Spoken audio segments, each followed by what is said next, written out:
आदिल की आवाज में एक गहरा दुख था जब उसने कहा, वो आखिरी बार हमने मलिक साहब को देखा उसी दिन रफीक को ताज पहनाया गया, लेकिन सच कहूं तो उनके जैसा कोई नहीं हो सकता। उसकी आंखों में आंसू थे, जैसे वो अभी भी उस दिन को भूल नहीं पाया था। फौजी ने धीरे से सिर हिलाया और कहा, उनकी कमी हमेशा हमारे दिल में रहेगी। विराज खामोशी से खड़ा था, उसकी आंखें नम थीं। अचानक उसने अपने आंसू पोंछे और बोला, मलिक ज़रार सिर्फ तुम्हारे बॉस नहीं थे, वो हम टूटे हुए लोगों का सहारा थे। उसकी आवाज़ में कंपन था, जैसे हर शब्द उसके दिल से निकल रहा हो। उन्होंने मुझे सिखाया कि डर के आगे ही असली जीत है। विराज की आवाज़ तेज़ हो गई, जैसे वो अपने अंदर के डर से लड़ रहा हो। लेकिन आज मैं यहाँ वापस आया हूँ, उस जगह जहाँ मैं कभी नहीं आना चाहता था। आदिल और फौजी ने उसकी तरफ देखा। विराज की आवाज़ में भारीपन था जब उसने कहा, आरव के लिए मुझे यहाँ वापस आना पड़ा। और सच कहूँ, मुझे खुशी है कि आज मैं यहाँ हूँ, और खुशी इस बात की कि तुम तीनों मिलकर शैडो क्राउन को संभाल रहे हो। उसने गहरी सांस ली और आगे बोला, मलिक साहब का सपना, उनकी विरासत तुम लोगों ने बिखरने नहीं दी। फिर उसकी आवाज़ में एक डेस्परेट टोन आ गया, अभी मुझे भी तुम्हारी ज़रूरत है। देखो आरव अब सिर्फ मेरी कमज़ोरी नहीं है, वो मेरा सब कुछ है, और मैं उसे किसी भी हालत में खोना नहीं चाहता।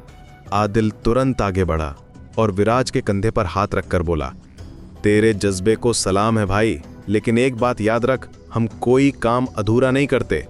आरव को बचाना ही नहीं, तेरे दुश्मनों को भी कुचलना हमारा काम है, और इसमें हम तेरे साथ खड़े रहेंगे।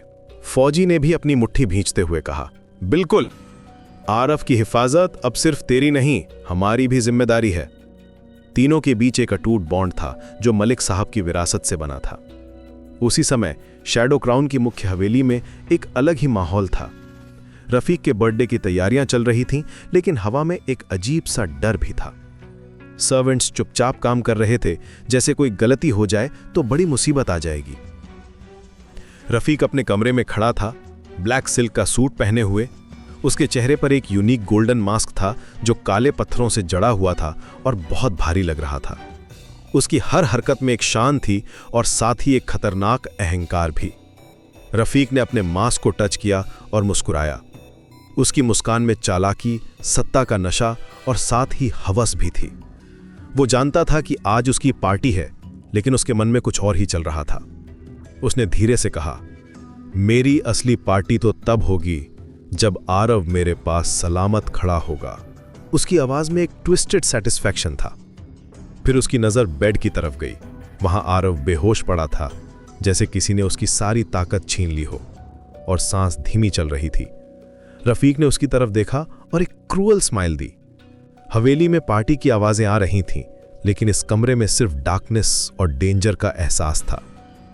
रफीक ने आरव के बालों में हाथ फेरा और कहा, तुम मेरे जन्मदिन का सबसे खास तोहफा हो।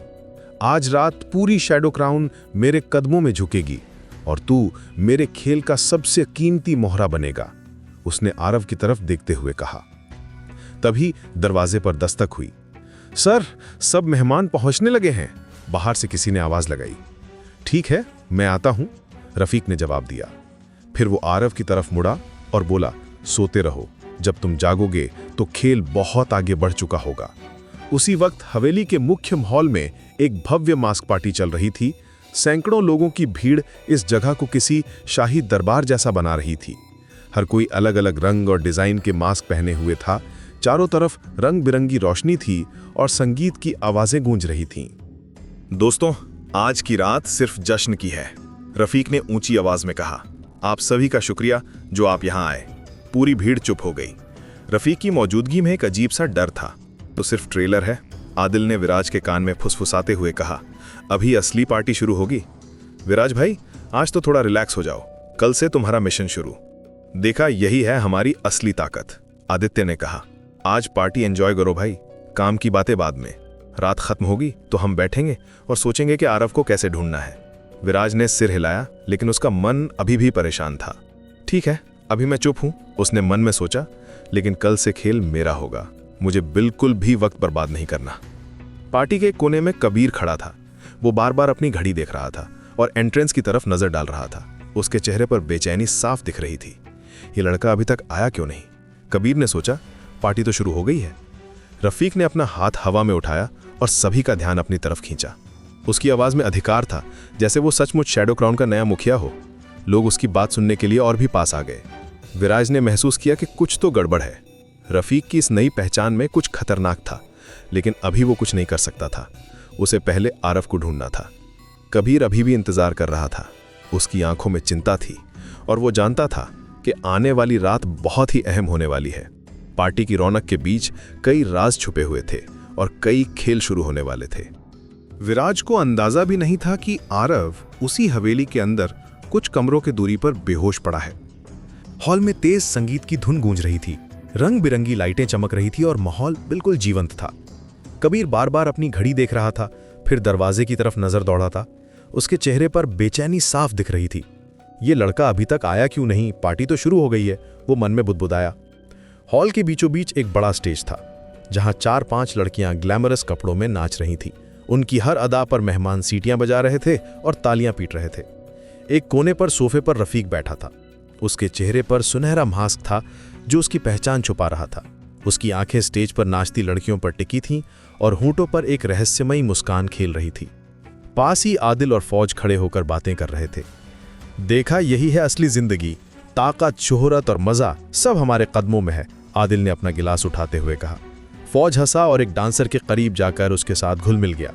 चारों तरफ लड़कियां मेहमानों को अपनी अदाओं से लुभा रही थीं। शराब के गिलास हाथों में थे, हंसी मजाक का माहौल था और हर कोई इस मदहोश कर देने वाली पार्टी में डूबा हुआ था।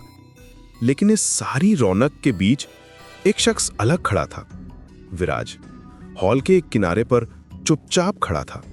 उसके चेहरे पर भी मास्क था और हाथ में ड्रिंक का ग्लास, मगर उसकी आंखें इस भीड़ के शोर में भी कहीं और खोई हुई थीं, गहरी और सतर्क, जैसे वो इस पूरे माहौल को देख रहा हो लेकिन महसूस कुछ और कर रहा हो। तभी एक खूबसूरत डांसर उसके पास आई। उसकी आंखों में नशा था और अदाओं में मस्ती। इतने चुप क्यों हैंडसम? ये पार्टी तुम्हारे लिए भी है, मजे नहीं करोगे? उसने विराज के बाजू पर हाथ रखते हुए कहा, लेकिन विराज ने धीरे से उसका हाथ हटाया और एक कदम पीछे हट गया। उसके चेहरे पर कोई गुस्सा नहीं था, बस एक उदासी थी। विराज के दिल में कुछ और ही चल रहा था।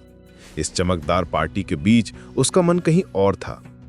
आरव, अगर तुम मेरे पास होते तो ये सब अच्छा लगता। तुम्हारे बिना ये रोशनी भी अंधेरे जैसी लग रही थी, उसने मन में सोचा। चारों तरफ हंसी खुशी का माहौल था, लेकिन विराज के लिए यह सब बेमानी था। वो आदित्य के बारे में भी सोच रहा था।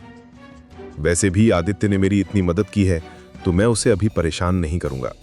उसे पार्टी एंजॉय करने दो। बेचैनी बढ़ती जा रही थी। संगीत की आवाज उसके कानों में चुभ रही थी, लोगों की हंसी उसे परेशान कर रही थी। विराज ने एक आखिरी बार हॉल को देखा और फिर धीरे धीरे भीड़ से निकलकर बाहर की तरफ चल दिया। हॉल से बाहर निकलते ही माहौल बदल गया। यहाँ शांति थी, हल्की रोशनी थी, तेज संगीत की आवाज दूर से आ रही थी, लेकिन यहाँ सुकून था। विराज ने गहरी सांस ली। उसे लगा जैसे वो किसी बोझ से मुक्त हो गया हो।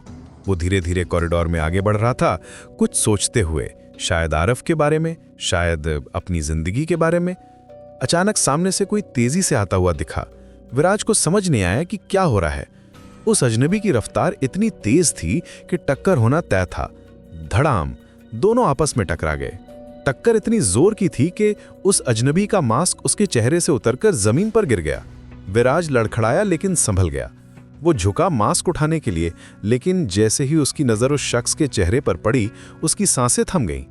उसकी आंखें चौड़ी हो गईं, जैसे उसने कोई भूत देखा हो। दिल की धड़कन तेज हो गई। वो चेहरा जिसे वो कभी भूल नहीं सकता था। रायान! विराज की आवाज में हैरानी, डर और न जाने कितने जज्बात थे। वो नाम जो उसकी जिंदगी में तूफान ला देता था।